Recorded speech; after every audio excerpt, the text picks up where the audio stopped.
We're recording? Yep, we're recording. Powerful. So one of the things we were just talking about was Max, you were saying one of your how you felt about, well, you called it squandering your opportunity, and so we're going into the and then my point was A big fat ass that dog. you're doing everybody a favor, you and them, by leaving. But what were you getting into from there? Oh yeah. So what I was saying was, oh, thanks. Yeah. There's the sense of guilt whenever you're in a job, you're getting paid a lot of money. Yeah. A lot more money than what like the average person makes, or average person your age makes. That kind of relativity is, I would argue, very important for most people, whether we like it or not. Yeah. And I think you're a fool to deny that common motivation. I just think you're a liar if most of the time you're a liar if you say it doesn't matter to you. Well, you end up being in this 1%, honestly. Like, oh yeah. You know, and that's a weird thing, especially coming out of school without really. I mean, I've worked shitty jobs before I had good paying jobs, and so I had a really good handle on like. Yeah. But I think coming out of college like you did, and then rolling right into a decent six figure job. And I'm no stranger to that experience. Like Phil, was one of my closest friends. Yeah. Period. But my first friend in Seattle. Vast majority of people I know or knew went down Phil's path. They worked their asses off at jobs that sucked, and they didn't just land into it. And I did. Right? And so that's an additional sense of guilt where, like, first of all, I applaud Phil. Phil's one of my inspirations in life. Like, actually, really quickly, my dad, like, when I used to get mad in traffic. Like, I used to get really pissed. Not like I'd crash into people, but I'd be like, look at this city. You know, I'd swear, I'd scream in my car. And my dad one time was like, how do you think Phil would act in traffic? Like, Phil was like my moral barometer for like how I should behave. Like, I don't know, man. So, but anyways, Same. Being around people like Phil, most people, they didn't have what can look like, and what was arguably a very quick and easy, frictionless path to those kinds of jobs. Yeah. Right. And so when I landed in them, then there's no way. First of all, I'm like, oh my God, I'm doing way better off than my peers. Got here so much faster without all the pain that a lot of people around me had to go through. Mm-hmm. Yeah. And I'm still not happy, and I want to leave. So there's this huge like, oh, it sucked. It's crazy to say. And then what's wrong with you, right? Yeah. Like, Then I was like, oh my God, wait. So what is enough? Am I this spoiled? And what I realized is it's really not that I thought I deserved more, or that it wasn't enough. It just wasn't what I wanted. That's all it was. Right. And it's easy to put like a moral judgment on decisions or feelings. I think that's a false dilemma. Mm-hmm. Not everything has to have like a moral basis or ethical like, you know, my feelings were just that. Yeah. I was just not happy with my work. Yep. It wasn't that I wasn't grateful for the money. It wasn't that I didn't recognize people around me went through a lot more to get there. It's simply I did not like what I was doing. Yeah. It's as easy as that. And there's no, like, you can say it's good or bad. Cool. I don't give a shit. For me, I choose to say, you know what? This is just a feeling. I'm not going to apply any sort of judgment to it. Yeah. Not in this case, at least. And for me to feel that is okay. Mm-hmm. Unfortunately, I learned this lesson after. Yeah. Only like, you know, through the struggle of starting Lawless and recognizing that I was so much happier throwing away all that stuff, and money was never really part of that decision or that thought. Mm-hmm. And then I realized, man, it's not that I wasn't grateful. It just wasn't happy. Yeah. That's it. Simple as that.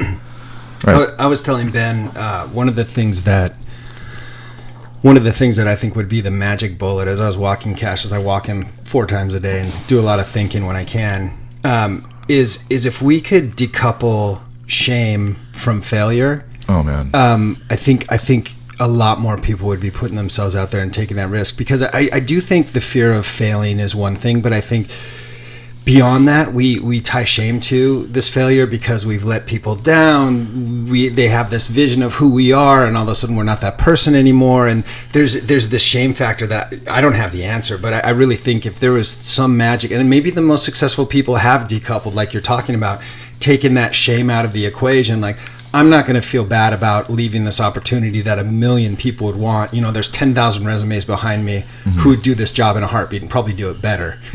And like how you let go of the shame of that or the potential 100%. shame of that. So that's a problem I've been thinking about. Like, how do we do that consciously? I mean, in general, it's very interesting. I don't have like a cohesive response. Nor do I. But what I will say, my gut reaction to that is, it sounds like that's not even the right question.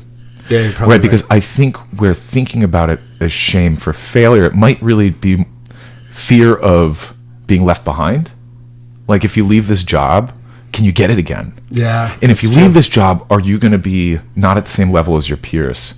Or is your significant other going to look at you like, you're demoted? Which I would argue, in my experience at least, is very much self-imposed. Right. It's kind of like having a tough conversation with your spouse or whoever. For sure. If you are feeling something and you're afraid of their reaction, as soon as you tell them, you get a lot more empathy oftentimes than you expect. Yeah. And I think this is one of those cases where, like, I thought, I didn't tell my parents for a long time because I was like, in my head, I'm like, all right, let me just break it down. I'm leaving a $250,000 job a year to start a blacksmith shop. Yeah. Tell that to some Jewish parents. Are you fucking kidding me? Like, you know what I mean? And that's crazy because when I did tell them, you know what they did? My mom obviously was like, I'm just really sad you didn't tell me sooner. But I also know that had I told her sooner, she'd be like, you're crazy, don't do it. But the point is, like, even if she said you're crazy, don't do it, and I went through with it, she would have supported me nonetheless. Yeah. Right? I will say, don't just go out and do whatever the hell you want, right? I didn't just go into this blindly. Like, I did a lot of thinking, a lot of research, as much as I could. Right? So it's not like people will get behind you if you give them that, if they trust you. Yeah.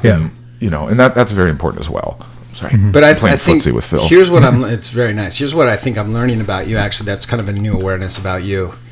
I mean, I think I knew this subconsciously, but now it's come to the forefront, which is because of, I said the first thing I said about you, totally balls out, like you just get shit done, you do whatever you need to do, and whatever that is. But I think what you do, Max, that I've learned through this conversation is you remove safety nets, you remove variables, so you remove fallback. And I think myself included, I'm speaking from experience, where for me to start a second business, I definitely would not leave my job. That just doesn't seem like the smart thing to do, and I lose a very significant safety net that I could keep with pretty low effort, right? Oh yeah. But for you, you're like, fuck it, I'm done, I'm out. I don't need a safety net, and maybe the only way I'm going to actually get this done is by not having a safety net. So in hindsight, you say maybe you could have stayed at your job, but then you would have incrementally put 30, 40, 50%, depending on the day, and Never the travel. would have happened. It wouldn't happen. Never would have happened in my case. And if you think about it, I mean, when there is a safety net, how much do you really? That's it. How much do you really get out of it, and how can you really be passionate about it if you're only really kind of half-assing it? I can't, man.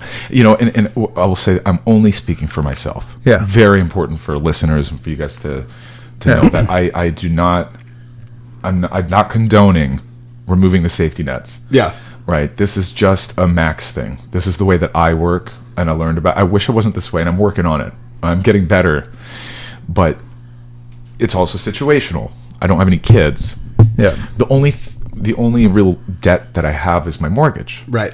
Right. And that's like with utilities and HOA. It's like in all of it, like $2,100 a month. That's it. Like that's all I have debt for. Yeah. Right. So to make $2,100 a month is really, that's the baseline. That's what I need. Right. I don't have a wife. I don't have kids. So there's a lot less pressure that I have that a lot of people around me do. Sure. Right. That's important to keep in mind. But the thing is, even if you had a wife and you had kids and these, I don't see you going about it any other way. Probably not. but I just don't have to feel guilty about it. It's a nice just thing me, to think about, but that's not how you operate, man. That's You're not how you're right. wired. You know, and still fuck it. It's something that like I really like to tether in or to, you know, adjust a bit. Yeah. But I also recognize that a lot of this stuff is just who I am. Yeah. And, it is. And that's not, I'm not giving anybody permission to just say, oh, this is who I hate when people are like, I'm just a Capricorn. You know, like, it's how Scorpio of me. No, you're giving up all, like, it's, you know, self-govern. What's the term? Personal responsibility. Yeah.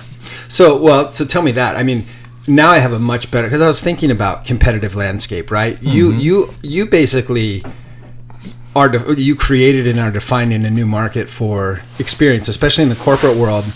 Are you worried about competition? The more I talk to you and the more work I realize you put into this thing and thought and care, I feel like my sense now of what a competitor would have to do is very different than initially when I would have talked to you, which is I thought it'd be pretty easy to plug a competitor in and take your business. But I just see how much you've done here. I mean, are you worried about competition? Are you seeing competition? Like, what does that look like? Oh, great question. So I'll break it down into at least two parts. The first part is you said that I'm kind of defining a new market. I'll say unequivocally that's actually not correct. Okay. And the reason is... I like it when Max tells me I'm wrong. Ben does too. That's why I love you guys. and you're wrong in the same way that I was wrong for a long time. Like, I would say in the last year, I realized... I used to think of it that way. Yeah. That I'm creating this new market. But what I realized is I'm not. There's already an existing market for experiences for people. Okay. All right. Like, especially, let's focus on corporate teams. All right. So they'll go bowling. They'll go glass blowing. They'll do like a cooking class, something like this. I've done them all.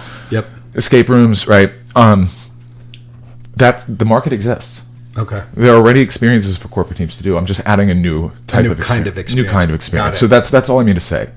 So now, as a where you are right, if I can just adjust slightly what you said, I'm changing the existing market in the sense that Lawless Forge is very experience based. A lot of their current corporate teams experiences they choose are sort of designed bottom up. So they're designed like they're originally a bowling alley, and then they'll add corporate team experiences, or it's like a glass blowing studio, and then they'll add experiences for corporate teams, or cooking school, and then they'll be like, oh, corporate teams. I did exactly the opposite. I'm 100% focused on designing the experience with that in mind. I'm a blacksmith shop that doesn't manufacture anything to sell. Right? We don't make anything. We don't sell anything except for an experience. That's it. Right. So that's how I'm changing the market a bit. Okay. Now, am I worried about competition? That's worried. Yeah. I mean, there's always worry. It doesn't keep me up at night, and there's a few reasons why. Number one, and I borrowed this from Amazon's philosophy. By the way, like the way I've structured Lawless and the way I think about it, the mission and the vision and the business plan is very much inspired by working at Amazon and seeing kind of the leadership principles there, and Bezos, like, you know, whatever. So I'm going to just fill that in. So just for the folks who aren't familiar with Amazon, one of the, I think, most brilliant and consistent things with Amazon, no matter where you're working in the company, is there's these 14 leadership principles, you know, ownership, bias for action, think big, you know. There's essentially company values that they hire and fire around. Yep, totally. So when you're interviewing, they're looking for you to be a match with their principles, their governing principles, and those are the things that Phil just mentioned. And they do live and die by these principles, which a lot of companies will say one thing and then they operate in a different way. I think that's the one reason Amazon is probably one of the major reasons Amazon is at the top of every business that they end up getting into. It's an organism, and they've developed a recipe that will succeed, arguably, in any market it hits. Yep. Right? Putting the customer first. How the hell is that not the number one value of every company? Yeah. If without your customers, you have no business. Yep. How the hell can you not put them in front? And it's so obvious when somebody's like, oh yeah, like What else am I doing? You're making a product to sell. That's it. That's all you're doing. No, if you're not treating your customers as the priority, then you're not valuing your only revenue stream. Yeah. You have no business there. So leadership principle, customer obsession. That's one of the biggest ones. And I have my own sort of recipe there that I've developed, and it will change with time. Like, that's one thing I always say, at the moment, right? At the moment, I value this and that.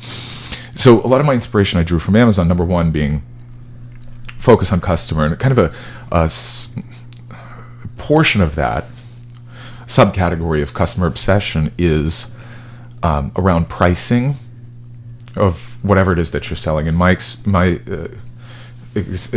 case, it's an experience. So how do I think about pricing?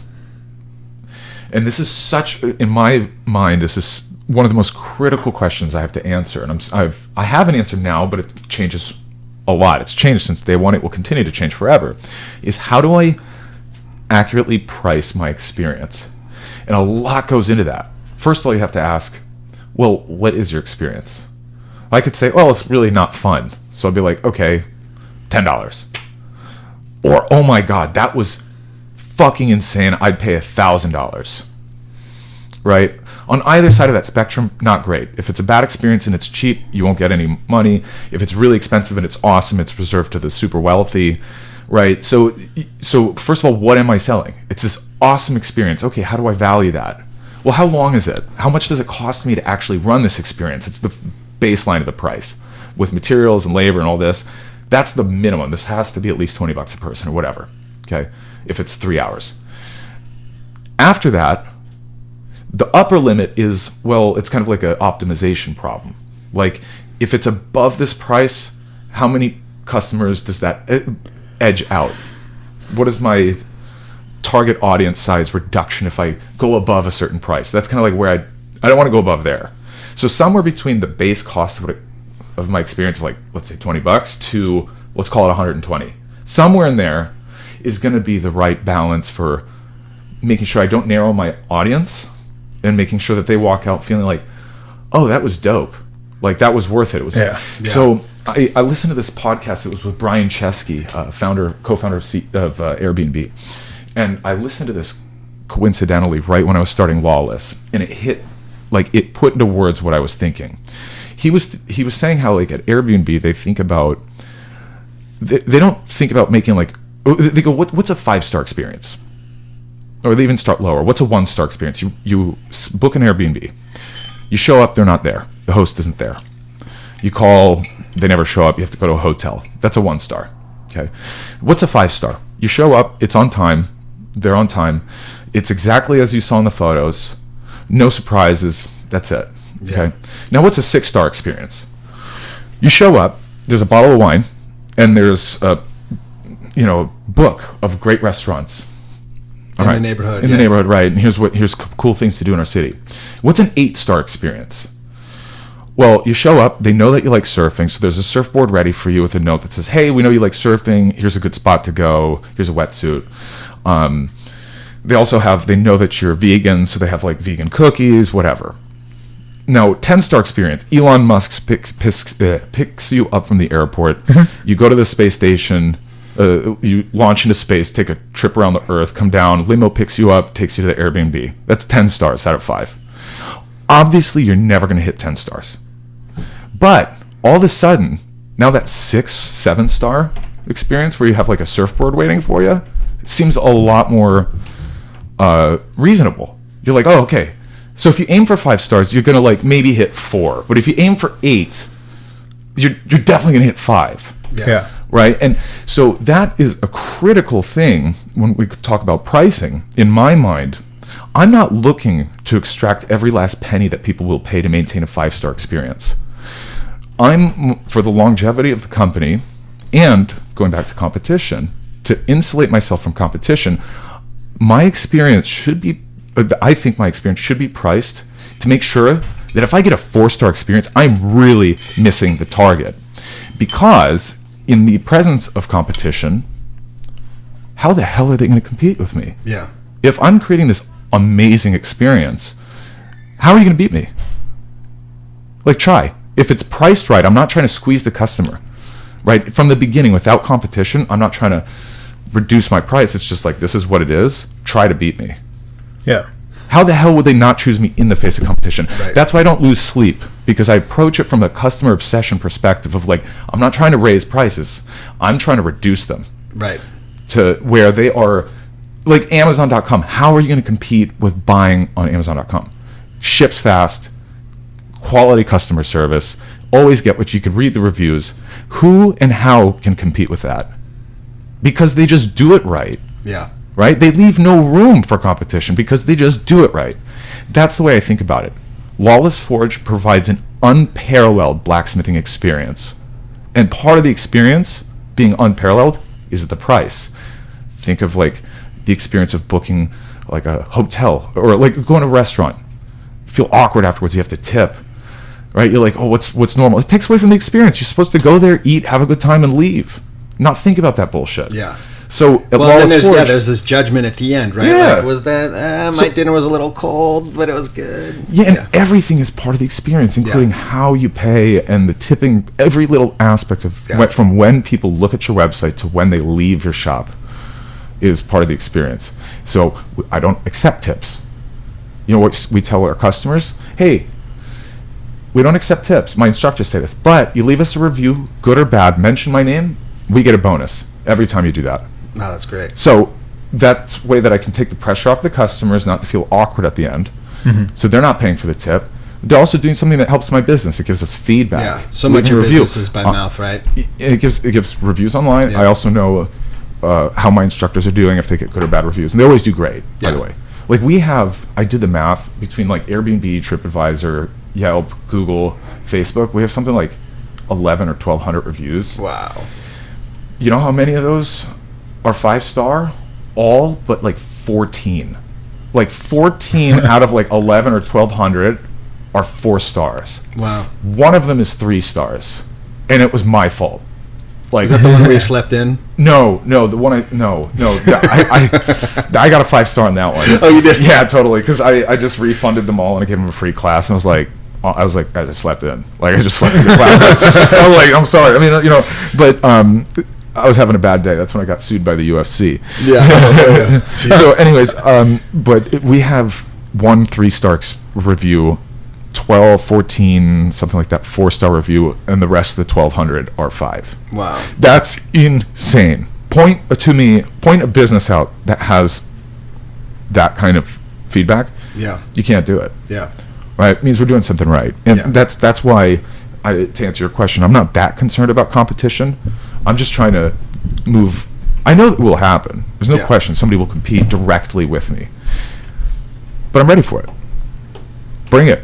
Yeah. I like a fun challenge too. Yeah. So I think you'll be all right. So on that, I think, and then we can kind of move past Lawless Forge, but I think people probably want to know, like, what does the actual experience look like, sort of start to finish? When I pull up in my car to this dirty ass warehouse in a gravel parking lot, in the industrial part of Seattle, which it's amazing, by the way, but it's gritty, right? Oh, yeah. And you have these 6-figure developers that, you know, drive a Mercedes or you know, never been dirty before. Like it's so just talk through like the average experience for maybe a person who's coming to your shop or whose HR person coordinated a group event. Yeah, it's a great question. So I'll preface this by saying that my when I first saw the building that I'm currently located in, my biggest reservation about signing the lease was like, dude, we have, you know, I worked at Microsoft and Amazon. I know what the offices are like. Yeah, they're cush. Right, Microsoft, Google, Facebook, Amazon, all these companies, like, they're cush. And I'm like sandwiched between 3 train tracks. It's literally under the intersection of 2 bridges, literally.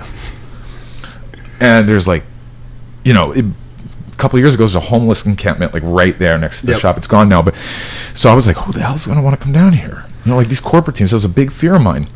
Thank God my sister, when she came to see the shop, I told her that. She's like, you know, I think this is kind of cool. Like, nobody comes to this part of town. This is a great excuse to.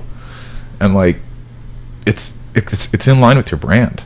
Like, people are going to do something brand new blacksmithing to go to a clean strip mall. Not to mention, I can't run my business in a clean strip mall. It's just not allowed, light manufacturing, right? Yeah, you got fire. Yeah, you got noise. It's noise. You can't. So on the one hand, I'm like forced to operate in this part of town. But my sister really, I was like, you know what? And that goes back to kind of listening to people, right? It's my job to ultimately decide what feedback I want to accept or act off of, and what feedback to set aside. And that was a moment where, when she said it, I was like, you know what? She's seeing this from a clean perspective, and she's a very critical person. So if she's saying this, I'm going to listen. And thank God I did, because on a weekly basis, multiple times a week, people will directly say to me or my instructors, like, such a cool place. Like, I would never expect, because the shop looks amazing. It does look amazing. Right. It looks, and it's like a 180 from the building and the bridges and everything. So like, once you get past all the bullshit and you step into the shop, you're just like, the whole thing is right from booking to stepping into the shop. It's a trip in and of itself. It's like an adventure, something that people haven't seen. A lot of that's luck, right? But now that I know that, right, it's something I can use in the future. So that kind of is what the area looks like. When you walk into the shop, there's it's a very warm feel. It's a big shop. It's well organized to kind of help the flow of class. You kind of walk in, sign the waiver, which is an ironic thing to do when you walk into a place called Lawless Forge. Yeah. You sign a waiver. But you got to protect yourself, right? Oh, I guess. Yeah. I mean, I actually, whatever. Assumed risk. Right. I might want to get rid of the waiver.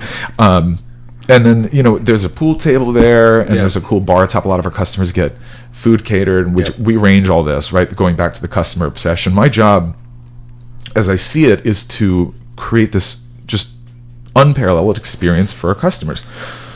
For the person who's booking the experience, there's three main categories. There's the manager who manages a team.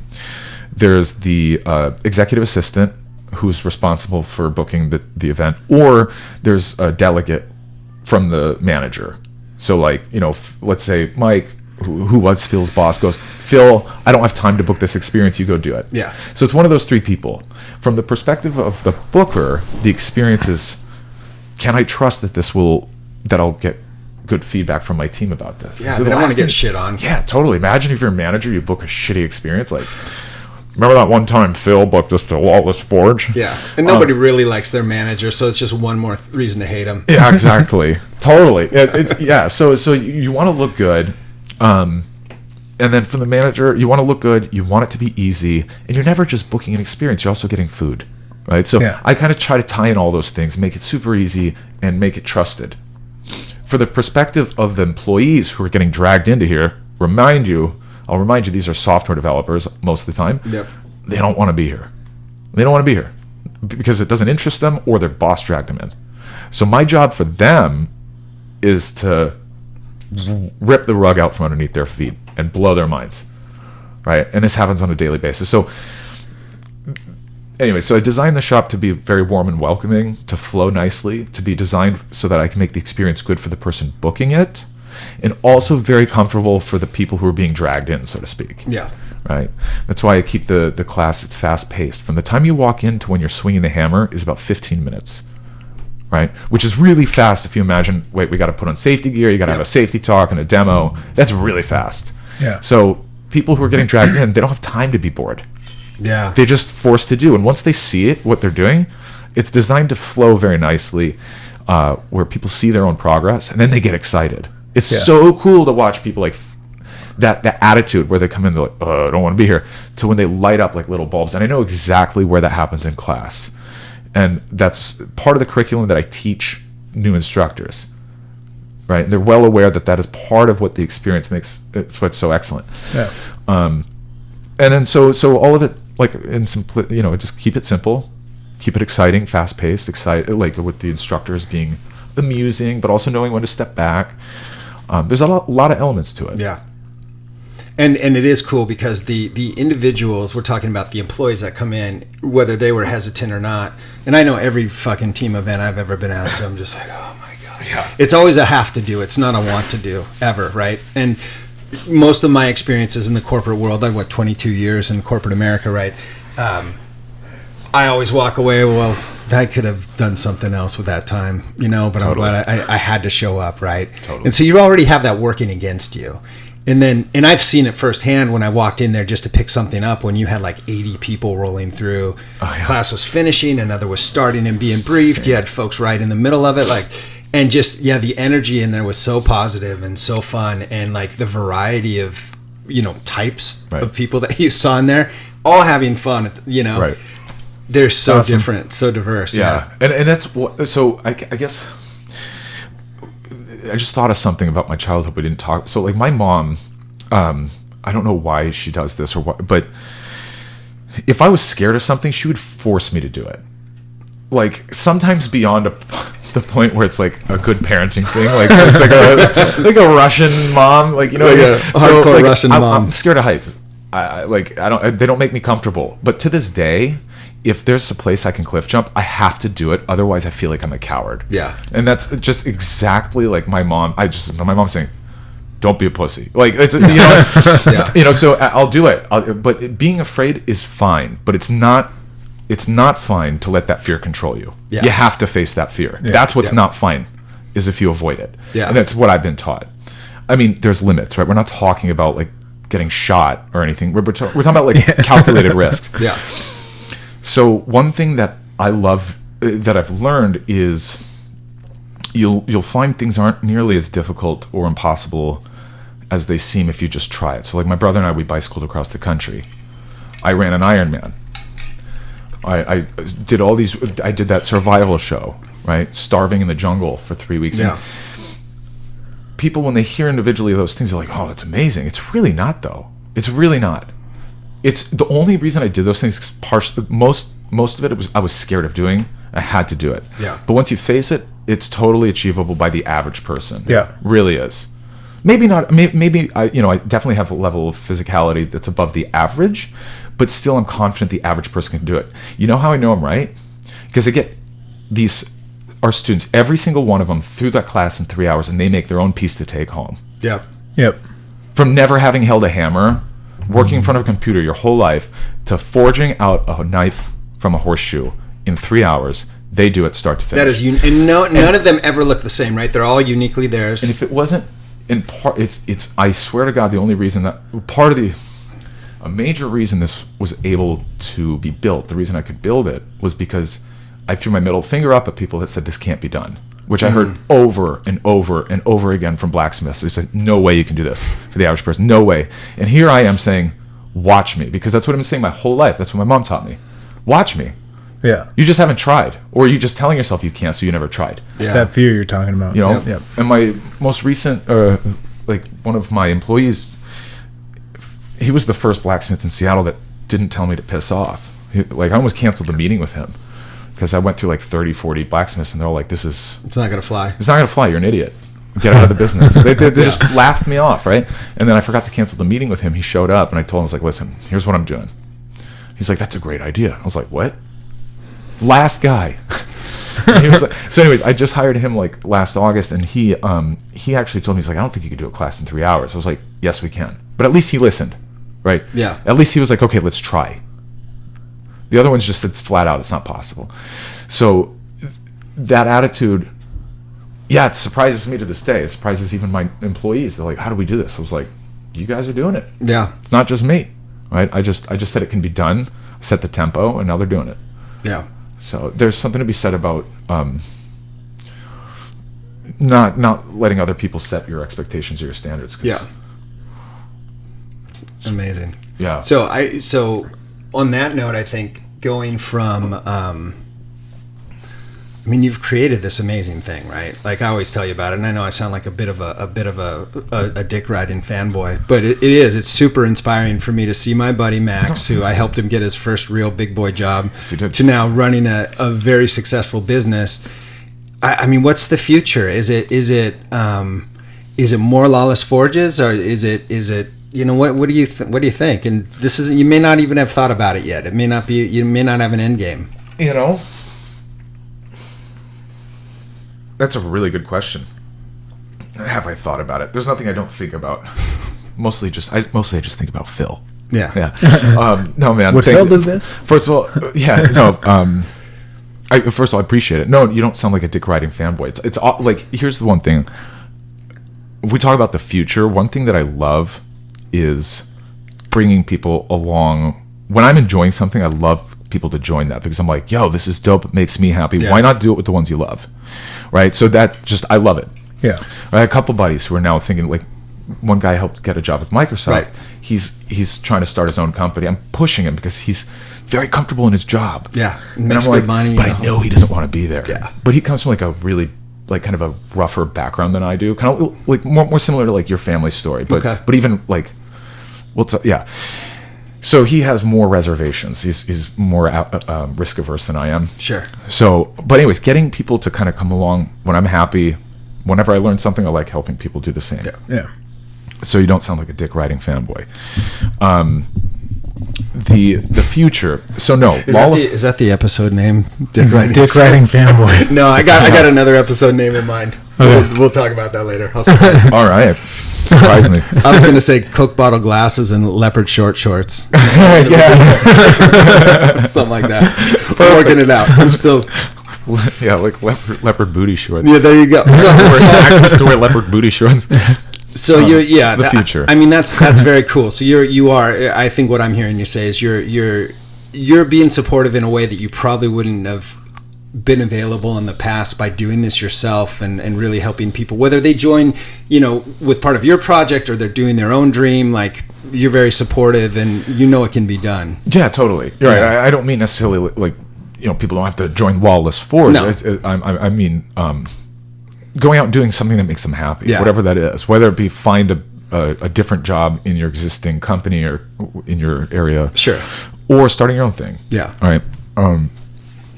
Yeah, it's good not to sort of impose or project your ambitions on somebody else. Yeah. Because that's where, well, that's like all kids, their parents like pushing that. It's dangerous. So the future of Lawless Forge was never just about. It's not about blacksmithing, right? So the mission or the vision of Lawless Forge. Yeah, sorry, the mission. The mission of Lawless Forge is to provide the most empowering, dynamic, and accessible experiences for groups of people. You'll notice blacksmithing was not mentioned there at all. Yeah. It's the most. So it's we're going to provide the most dynamic, accessible, and empowering experiences to groups of people. Yeah. So all three of those categories have to be met: dynamic, empowering, and accessible. And I have my own definitions for each of those. We don't have to get into. And you'll notice groups of people. Well, what groups of people? Any groups of people. It could be like friends, corporate teams. It could be bachelors. It can also be interest groups. People Sure. that just love knives for blacksmith, right? Things like that. And I'm going to stop you there on the accessible piece. You've had handicapped people. You've had children. Handicapable, You've man. had, Yeah, absolutely. We've had kids as young as 4. I'm Yep. sure my insurance company does not want to hear that, but kids as young as 4, people who are not young as 86. Wow. We've had many people in wheelchairs. Yep. I had 3 students, well, 2 without one arm, the third person without a hand. We've had groups of folks suffering from multiple sclerosis from Swedish Medical Center. They do actually 2 or 3 different groups with us now. It's So classes. Yeah, it's super That's cool. awesome. I didn't even know it wasn't part of the plan, right? But once again, it goes back to me. I'm like, yeah, we could do it. Like, I think that's dope. Let's Figure it out how. let's Yeah. figure it out. Let's just Yeah. do it. I mean, I remember the first time they're like, "Oh, I'm in a wheelchair. Is that okay?" I was like, "Sure." I was like, it was the night before, so If you get stuck in one of the potholes in the parking lot, just call in and we'll get you out. yeah, exactly. We'll tell you.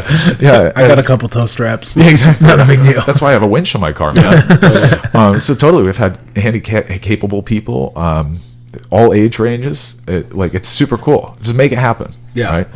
Right. And so anyways, the future. I'm dragging this out. No, I keep asking questions because you keep. This is what I do. So That's good. Yeah, you're good. And I just enjoy the story. It's all my fault. It's all my fault. The Lawless Forge. I envision a bunch of different experiences for different groups of people that satisfy the criteria that I just laid out: dynamic, empowering, and accessible. So I think that, aside from what Lawless Forge is, there's the future of the company is largely dependent on my role. What I very much don't want is to be tied to my business so much that I can't join my friends and family. Right. In my personal time. So I don't want to be required to work any more than I choose to.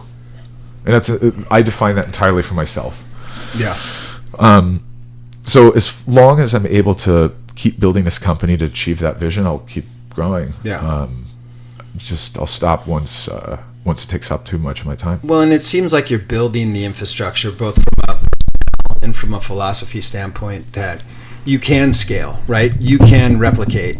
I mean, it's going to be a pain in the ass, and every market's going to. We know there's variables, but you've created a structure that can be replicated. This isn't just based. I know you're a key critical component to the forge, but I'm not. It could operate ideally without you, right? Oh, I'm not a critical component. That's the coolest thing, actually. Got it. Like, I mean, there was one time when a few months ago, I just walked into the shop and I was like, I haven't looked at my email for 3 days. I haven't scheduled a class. I haven't taught a class. I was like, things are working. And I was like, dope. Yeah. Right. I mean, my goal from the beginning was to make sure that I am replaceable. And so is every one of the employees, not from a position of like, it's not for leverage. It's simply for redundancy. Yeah. And resilience. So if somebody gets hit by a car, heaven forbid, or somebody gets sick, or somebody just wants to take vacation or maternity leave or paternity leave or whatever, that I have the ability to be like, yeah, totally. You could take 6 months. Your job will be here. We got somebody else who can fill in, right? Myself included. Yeah. Right? Like, what if the business is you tied went to to the me? Philippines for like 30 days, right? Yeah, I was gone for a month. January. No December. problems. No problem at all. Yeah. Like, I checked in once a week, but that's it. I mean, on the phone. And from a position of also, if you think about what if the business was tied to me and then I get sick, or if I just get sick of it, or if I get hurt or whatever, fuck me. Think about all the people I have working for me. Yeah. And their families. Right? So if I'm not replaceable, I'm doing all of my employees a disservice. Right? I don't think people enough, maybe they do, but I don't think enough people think about that stuff. Like, no, I think you're on the right track. I think people, it's our ego. We want to be indispensable. We want to be the critical component, that the magic, the secret sauce that's making this one thing work, right? And what I'm hearing you say is you want exactly the opposite. You want to build a structure. You want to scale in a way that you don't need to be the secret sauce. Yeah, totally. I don't need the recognition. I'm content. Like, look, maybe what I started, I'm very proud. I'm very proud of the fact that I did something a lot of people would think is crazy. I made it work. I'm very proud of that. But I don't need recognition outside of like my family for that, right? And not recognize. I don't want to be applauded for it. I just want people to see like, okay, this we'll put under like, we'll trust Max when he has a crazy idea, or we'll listen to him in the future. Yeah. It builds trust. That's what I mean by recognition. That's where I'm at with you. Like when just like with Ben, when he tells me something, he goes, "I know you might not believe it," and I'm like, "No, I believe everything you tell me now because we're very honest with each other." And it's not always that you have to go like, if I have an idea, you don't have to say it's a good one, but at least you'll give it enough mind space to be like, let me question. Yeah. Let me question my doubts. Yeah. Right. You still provide them, and you still ultimately can be doubtful, but at least it's not such a crazy idea. That's what I mean by recognition. Yeah. Okay. Now, outside of that, I don't need it publicly. I don't need strangers to know. What makes me a lot more content is seeing like people like their jobs, my employees like making a good living, doing some fun stuff, customers leaving happy, like really putting the spark in people, giving them like the time. Like, very rarely do we have like 3 hours of just joy, right? And that's what we provide. Like, really, our customers walk out smiling. And I'm like, you know what? In an otherwise pretty miserable life for most people, I could be a bright spot. That's dope. Yeah. Right? That's the kind of stuff. That is dope. I mean, that's luckily just all that stuff aligns with what makes me happy, makes me really passionate about what I do. Yeah. Right? I didn't even know that stuff. That wasn't why I started it initially. Like, I like proving people wrong in the sense of like that. I know that when people do more than they're capable of, Phil teaching you the backflip, it's just crazy to see that switch and how that affects people down the road. People being like, you know what? I'll question this other, so can I do this? Can I not? You don't ever know the spill-offs that can do, like one little experience. I thought about wanting to do a backflip for like 20 years. And then I just finally had to ask you as a birthday present, hey, can we go to the gymnastics gym? You Totally. We'll try and figure it out. I don't think I'll get it, and it took 2 hours, and I was doing a standing backflip. Yeah, and I love seeing what that can do to the person, the human. Really, the difference between people doing exceptional things and doing average things, the difference is oftentimes either one or multiple instances of somebody simply saying you can. Yeah. That's it. It's like somebody, coach, a mentor, a sibling, a friend, it doesn't matter who, but somebody simply saying, you know what, you should go do that. Yeah. Right? And if you have that either once or enough times, then you're like, oh, like what's holding me back? I was lucky to have family that didn't have, like, never thought that they always expected good things from me. Yeah. It was not an option to not go to high school, not graduate high school or college. Not that going to high school or college makes you good or bad, but those are like my baseline expectations are so much higher than the average person. Yeah. Simply because my parents believed in me. And it was my parents and my siblings that told me you can do this, and they pushed me my whole life. So this is just, so I like to help people when I can in that regard. Yeah. Because I see that. That's very cool. Yeah. I didn't even think about it in those terms, but that's very cool. Yeah. Interesting. I mean, yeah, if you think about starting the podcast and stuff. Yeah. Right? Or with the gym, I hope you start a gym, man. Like, or you know what? I'll say that differently. I hope that leads to whatever idea that really fits you well, and you go for it. Like, I hope that all these things are connected, because we see what our friends are doing, we see what our family's doing, and these all in some weird way lead to what we're doing.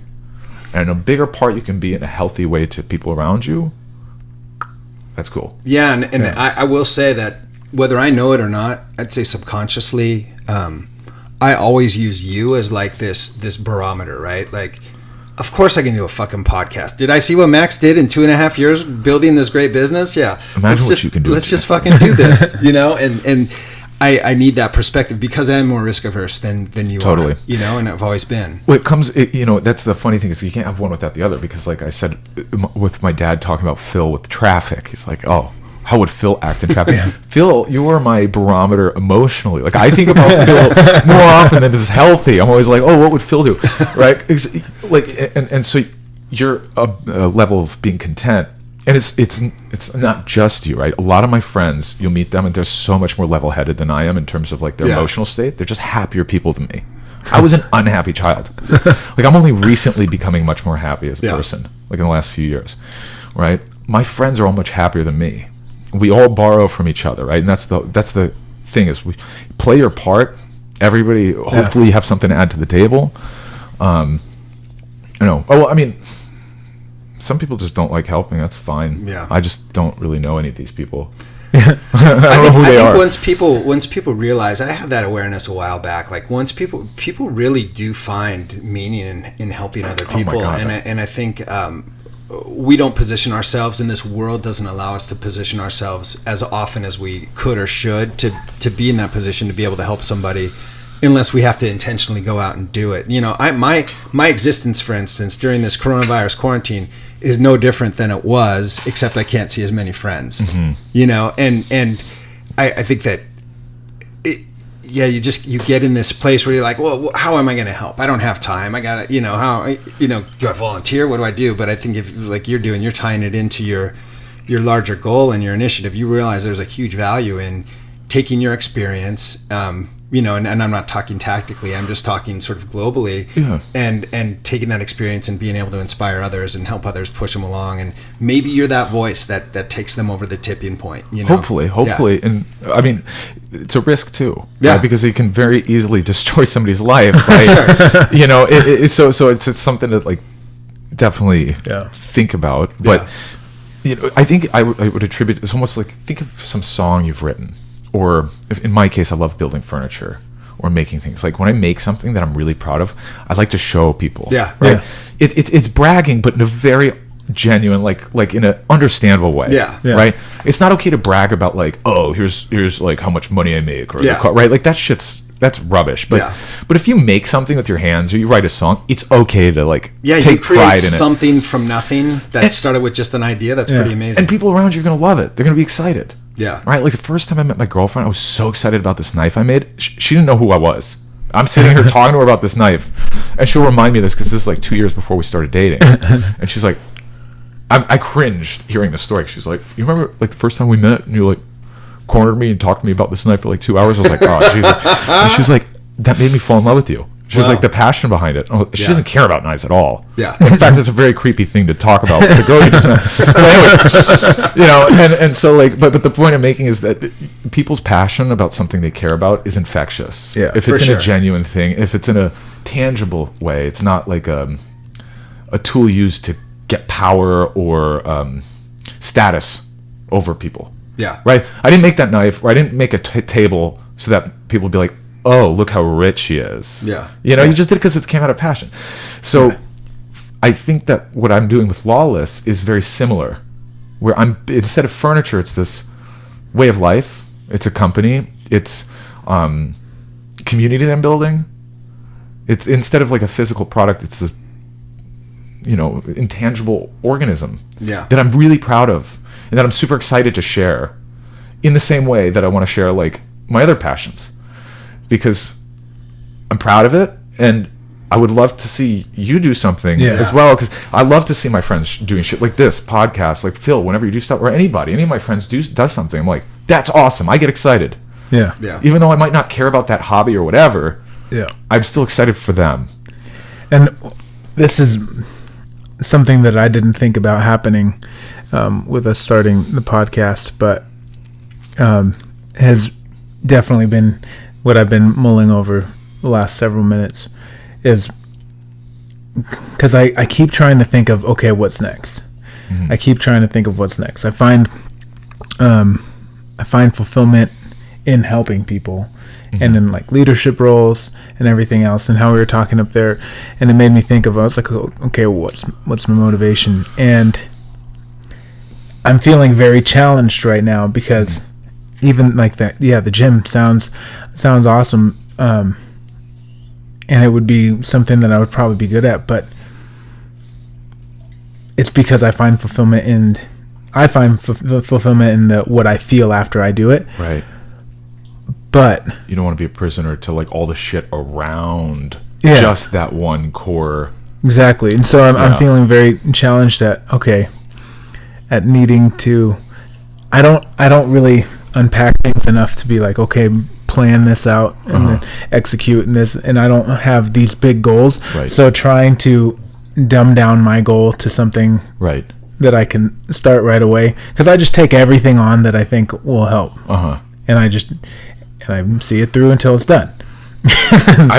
And so I feel very challenged to find more direction in that aspect, but it's very inspiring for sure.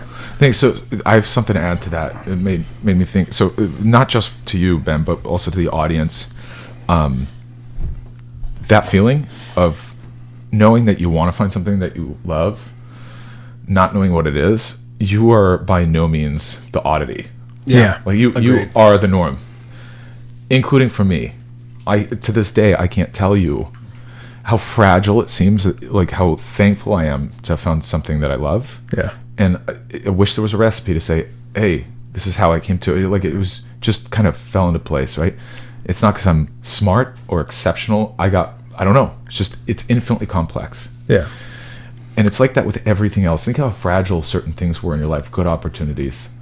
And just like if that one little thing didn't happen. Yeah, one little thing. Like if I didn't sign that fucking letter, that piece of napkin at the Microsoft tent and said, please give me a job, I'm stuck in Philly. Yeah. We're like, it's scary. It's like legitimately, I'm scared to think about where I would be. Yeah. And likewise with everything else. So you're not weird for feeling lost. And it's okay to not have a plan. Because if you do have a plan, I can confidently tell you that it's bullshit. You're putting it there because you're more comfortable with structure, unless you're executing on that plan. Yeah. So in my case, I have a plan, but I'm doing it.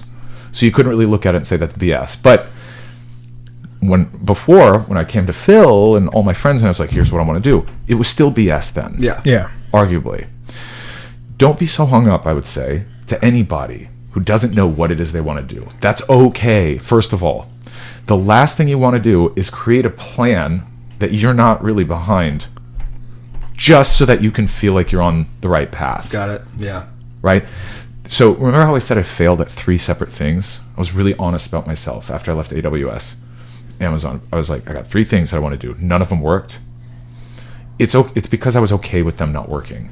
Yeah. That I was able to fall on lawless.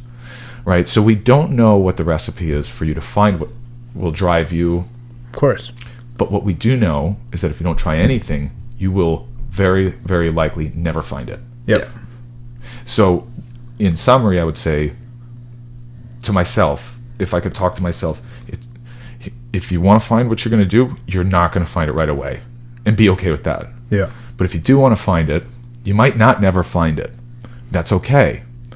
But if you want to find it and maximize your chances of finding it, you're going to have to try shit. Yep. Yeah. So write them down and fucking go for it in a calculated way.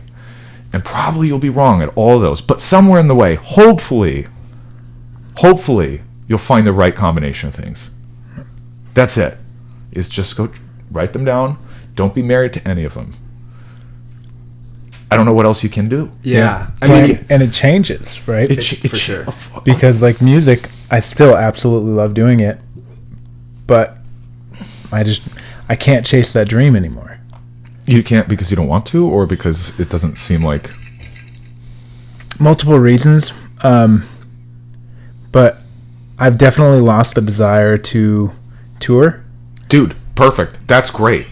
But you need to, like, if you don't want to tour, done. All right, Yeah. so well, it doesn't mean music's off the table, but Yeah. touring, check that shit. Whatever you don't want to do, or it seems like ugh, Yeah. check that stuff off, because it's like Yeah. you got to be behind it. Yeah. And then even with writing, I've been less and less motivated. Cool, man. And so it's been to the point where I've attacked this for so long where I'm like, and it's funny because the outside perspectives come in like, you're wasting your God-given talent. I'm like, well, if it's So what? Yeah, it doesn't matter It's if for it's you a to waste. God-given talent. Yeah. It's those other voices, right? God gave it to you. Yeah. It's yours now. You do what you want. And sell it on Craigslist. Yeah. And then with that, it's like, but when I did do it, I'd handled it in the wrong way, and I definitely, I mean, I made some interesting decisions along the lines with it, and so it made me realize that maybe it's not something I do want to pursue. But Well, yeah, go on. so it's adapting. But. Yeah, well, the one thing I was going to say about Ben, what Ben does really well is he creates motion, and he'll move, right? And so I think Ben's a cut above most of us, where if we don't know what we're going to do, we get kind of this analysis paralysis, again, speaking from experience, where Ben's like, fuck it, I'm just going to try, and he just doesn't slow down. And I think that's where he's had some losses, but definitely more success than losses, in that you have this relationship with motion that a lot of people don't have. And you're like, if I don't know what I'm going to do, I'm just going to do something, and I'm going to keep moving and keep And we were grinding. talking about outside, because I said I wasn't money motivated, and you were like, okay, well, to a degree you're not. And I was like, okay, that's a good point. But it helped me, which actually is funny because it totally falls in line with your mission, was I said I'm experience motivated. Yeah. You said that exact. Those are your words. I didn't chorus that out of you. And that caught my attention. And that's like with the Bering Sea. I'll never commercially fish again. After the drowning thing. I'll never do that again. Right. But I wouldn't know that if I didn't try it. Totally. Yeah. And so chasing the corporate dollar like I started to do, I'll probably never do that again either. I hope I don't have to. Yeah, I have no desire to do that again either. But since I started to go down that path, and since I broke it's crazy because there's a big difference mentally that you make the first time you make 6 figures, right? Yeah. Oh yeah. From making less. Yeah. And I realized, I mean, I could probably still live happily making less than 6 figures the same way I was living making 6 figures, which is what made me think I'm not money motivated. But there are so many experiences that I've had in the last year alone from when I stopped working at Matvey that I'm like, oh, okay, well, there was a time when I didn't make a dime. Yeah. And I was still feeling more fulfilled every day. Yeah. Totally. Just like how when you left. Yeah. I mean, well, and to be clear, like, I never thought that it was forever. Right? Yeah. Like, I mean, I think it's hard. I like to avoid looking down on decisions people make in general. It's better to, I think, to just take it for what it is. But one of the few things I do take a stand on is I think it's very irresponsible and stupid in general to pursue a dream if you know that you can't make a living wage off of, you can't be self-sufficient. Yeah. In general. There's always exceptions, but to just blindly follow your passions, I think is a fool's errand. I don't think it's smart. I don't think it's easy to say you don't care about money until you don't have it. I know that to be true. Yeah. I know what it. We didn't talk about it, but there was a very short period. Took a job at a startup between Microsoft. I think I remember that one. And Amazon. We didn't talk about it. It was super brief. Like, it was like 4 months. Yeah. And I was making like $130,000 less than what I was at Microsoft. And it was below six figures, well below six figures. And so I took that jump. So I can speak to that. I can be like, yeah, there's a huge difference. And before I took that job, I said money doesn't matter. But when I took that job, it very much changed my perspective. Very quickly, I was like, dude, you are an idiot. You know, so anyways, I just mean to say, money, if it doesn't matter, you're either stupid or you're a liar. Yeah. Yeah. It matters to a certain point. Let's agree on that. Yeah, what that level sure. is for you, I don't know. For me, I know roughly what it is. I want to be able to eat at any restaurant at any time with my family and not have to worry about the price. Yep. Yeah. Right. That is my definition. Like, once I can do that as many times a week as I want, then that's enough. So do the math? I don't know. Yeah. Right. But for other people, they want private jets. That's cool. Just do you. Yeah. Well, I think we're actually probably on time. Let's wrap. Yeah, Let's wrap. we're actually about an hour further than I thought we were. Me too. So I keep trying to cut it short, and it just keeps every time it gets longer. So, I mean, Max, is there anything else you'd like to leave this podcast with, saying or getting out there? And no pressure. Yeah, none. Yeah, there's one thing I wanted to say. A lot of people on their path to finding happiness, which we are, or I am on. I don't know. Yeah. A lot of the audience might not be on that yet. Still just miserable. But if you're trying to find something that makes you happy, whatever that might be, we talked about this earlier. A lot of people might attribute it to hard work, might attribute it to intelligence. They might attribute it to any other quality a human might have. But I would say that everybody, more or less, is capable of trying to find their path to happiness. The number one thing for me has been to just be tougher and tell myself I have the right to be happy. I have the right to try. So do that. If you're trying to find it, try. That's all you can often do. And through effort, that implies hard work. Yeah. You know, we know that without effort, nothing gets done. We know that for sure. That's the only thing we know with certainty. So just go try stuff, because it's okay to be wrong. Yeah. And you will be wrong a lot. But along that path, you will undoubtedly maximize your chances of finding stuff that you do love. And it's time and again, that's been my experience. Awesome. All right. Be well. Yeah. Yep. Thanks for coming in. LawlessForge.com is where people LawlessForge.com. Follow us on Facebook, Instagram, and what's the... Tinder. I was trying to Don't tell my girlfriend. Grindr, yeah. I love Grindr. Yeah. That's where you and I met, right? All right, guys. Snapchat, was that the one you were thinking of? No, it's TikTok. It was the one where like you can Twitter pay to watch people, like private channels, whatever it's called. Oh, I know the one you're talking about. It's like fans only. Yeah, OnlyFans. OnlyFans. I have no idea what you youngsters are talking about. Look it up.